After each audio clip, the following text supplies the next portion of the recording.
कि आत्मा की तीन फैकल्टी होती है, मन, बुद्धि और संस्कार। यानी मन होता है और बुद्धि होता है, दोनों अलग हैं। बुद्धि मन के अंदर नहीं है, बुद्धि आत्मा के पास और मन भी आत्मा के पास है। राइट नाउ मेरी चॉइस है, मुझ आत्मा की चॉइस है। अभी कोर्स शुरू होने से पहले एक वीडियो चल रहा था कि मैं स्वराज्य अधिकारी, स्वशासक, मैं राजा। यानी वो मेरी चॉइस है कि मैं बुद्धि को यूज करूं या ना करूं। राइट मैं बुद्धि को यूज करूं या मैं ना करूं। ये देखिए सामने आप चित्र में दिख रहा है, मन, बुद्धि और संस्कार, ये तीन सूक्ष्म शक्तियां हैं आत्मा की। ये आत्मा बीच में दिख रही है और ये देखिए इधर मन, ये बुद्धि। बुद्धि मन के अंदर नहीं है ना, बुद्धि अलग है, मन अलग है। वैसे ही जिन, जो मैंने ये जिन का उदाहरण दिया ना, जिनी, जिनी मतलब मन। और उस जिनी में शक्ति बहुत थी, यानी मन में शक्ति बहुत है, मन बहुत शक्तिशाली है। इसलिए हमेशा कहते हैं पावर ऑफ माइंड। जब मन की बात आती है तो मन के साथ पावर शब्द यूज होता है, पावर ऑफ माइंड। राइट यानी मन में शक्ति बहुत है, लेकिन मन में बुद्धि नहीं है, बुद्धि अलग है। अगर मन घोड़ा है तो बुद्धि उसकी लगाम है। ठीक है, और बुद्धि इसे कैसे कंट्रोल करती है, बुद्धि मन को कैसे चलाती है, बुद्धि इसे ऑर्डर और आदेश देती है। कैसे?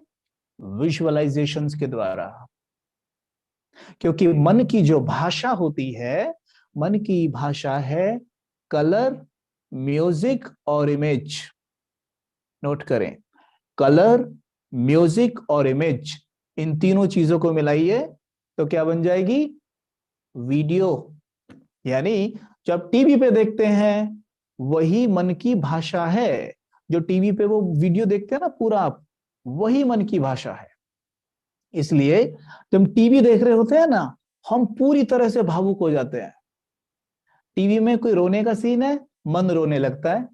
टीवी में हंसने का सीन है, मन हंसने लगता है। राइट और क्योंकि बुद्धि का काम भी वही है, क्या? जो टीवी में हम देख रहे हैं, बुद्धि का भी काम वही है, वो विजुअलाइज, यानी टीवी यानी पिक्चर बना बना के मन को दिखाना, वही काम बुद्धि का भी है। लेकिन वो काम इस वक्त टीवी कर रहा है, तो बुद्धि कहती है चलो भाई ठीक है, मैं सोने चली जाती हूँ, क्योंकि वो काम टीवी कर रहा है ना अभी। तो मैं आत्मा उस समय बुद्धि का यूज नहीं करती जब टेलीविजन देखती हूं, मैं केवल टीवी देख रही हूं और रोती हूं, हंसती हूं, और बुद्धि को सुला देती हूं, भाई तू सो जा, तेरा कोई काम नहीं है। तो बुद्धि जब सो जाती है तो वो विजुअलाइज तो उसे करना ही नहीं, क्योंकि टीवी कर रहा है। लेकिन बुद्धि का एक काम और था, एनालाइज, परखना। वो भी वो नहीं करती फिर, क्योंकि वो तो सो गई ना, वो परखती नहीं फिर। वो कोई भी एनालाइजेशन नहीं देती कि ये तो नाटक है, हे मन तू क्यों रो रहा है, ये तो नाटक है, नौटंकी चल रही है, तू क्यों रो रहा है खामे खा। नहीं, वो भी सोने चली जाती है। लेकिन अगर मैं कॉन्शियसली उसे जगा दूं कि हे बुद्धि, आप मन को बताओ कि ये तो नाटक है, तो बुद्धि तुरंत कहती है हे मन, मतलब ऐसे नहीं कहती एग्जैक्टली जैसे मैं बोल रहा हूँ, बट कहते तो ऐसे ही है ना, अरे ये तो नाटक चल रहा है, मैं तो ऐसे ही रो रहा था खामे खा, ये तो नाटक है। तो देखो मन एक सेकंड में चुप हो जाता है।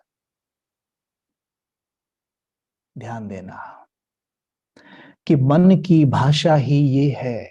अगर टीवी देखकर आप भावुक हो सकते हैं, रो सकते हैं, हंस सकते हैं, तो यही बुद्धि से काम करवाइए। बुद्धि इसी तरीके से पिक्चर बना बना के इस मन को दिखाएगी, और मन हंसेगा, खुश होगा, नाचेगा, गाएगा।